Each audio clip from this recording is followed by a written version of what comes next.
Hi hello नमस्कार, स्वागत आहे तुमचं दीक्षूच्या मिनी व्लॉगमध्ये। आज आम्हाला जायचे होते लग्नाला, त्यासाठीच मी इथे रेडी होत आहे। तर मी पूनमताईंना मेकअप करण्यासाठी बोलावले होते। माझ्या लग्नात पण त्यांनीच मेकअप केला होता। ताईंनी खूप सुंदर असा मेकअप केला होता। आम्हाला निघायला थोडंसं लेटच झाले होते। ॲक्च्युली ध्रुवचंही आवरायचे होते, त्यामुळे थोडंसं लेटच झाले होते। आम्ही तिथे पोहोचलो तेव्हा हळदीची विधी चालू होती। सो मग मी पण हळद लावून घेतली। मग आम्ही सर्वांना भेटलो, त्यांच्याशी गप्पा वगैरे मारल्या। त्यानंतर मग आम्ही जेवण केले।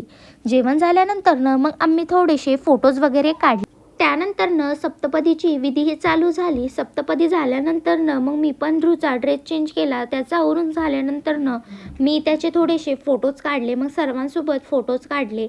मग नवरी आणि नवरदेव यांचीही एंट्री झाली। मग लग्न लागले। तर असा होता माझा आजचा दिवस। व्लॉग आवडला असेल तर लाईक करा आणि फॉलो करा। Okay bye.